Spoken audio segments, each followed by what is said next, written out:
It's Wednesday, October 15, 2025, and I'm tracking a storm system out here over the West Coast and Rockies that could produce some severe weather as we head towards the weekend. So, the weather setup on Saturday as the storm moves in, we will see a cold front approach from the west with the low pressure system, the center of the low, heading up into southern Canada. Ahead of that, we'll have very warm and humid conditions as winds pick up out of the south, dragging in that Gulf moisture across a good portion of the southern plains, going into the southeast and parts of the Midwest. And behind the front, cooler and drier air will spill in, sparking a chance for strong to severe weather across a good portion of this area. The Storm Prediction Center has already highlighted an area that includes the entire state of Arkansas and several other states for level 2 out of 5 risk, and that will likely increase as we head through the next few days. So, as we take a look at that front with the long range model here, you can see the cold front making its way into the plains on Thursday evening and into Friday. That may produce a couple isolated storms, but then as we head into Saturday's forecast, that's when we'll see a better chance of those stronger to severe storms from Missouri going into Arkansas, Texas, and Oklahoma, and then eventually spreading to Louisiana, Mississippi, parts of Tennessee, and Kentucky. The front will eventually make it to the East Coast, but it does start to run out of steam, but we can't even rule out some isolated stronger to severe storms even into parts of southern New England. So the ingredients needed for severe weather, one of the biggest ones is you need the humidity, which we will have ahead of this cold front, as you can see near tropical levels of humidity, making their way into parts of the southern plains and then eventually shifting into the southeast and Midwest ahead of that cold front. And there may even be some decent humidity working its way into parts of the northeast ahead of this front as well.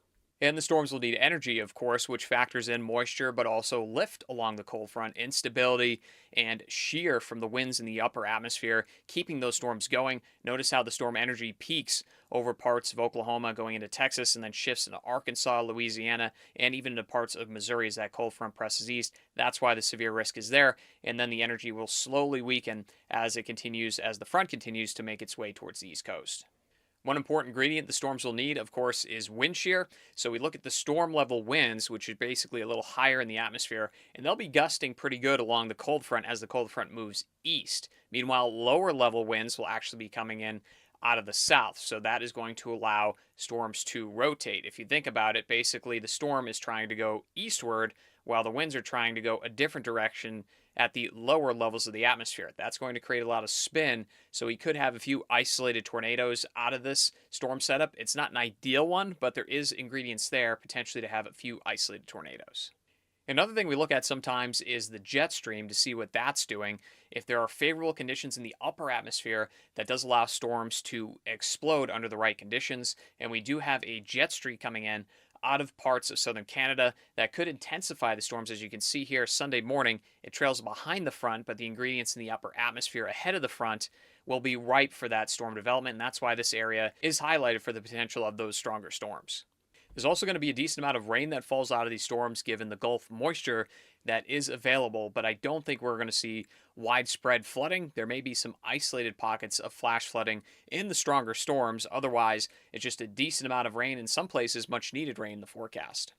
And the cold front's job, of course, is to cool things down, which we will see a cool down, especially as we head into Sunday morning's forecast. That's when the cooler air really streams in across a good portion of the country. So we will see some below average temperatures as we head towards early next week before things will start to warm up again across the plains and even into the northeast. As the pattern flips again, we will see a warm up there while the west coast actually stays a little bit cooler.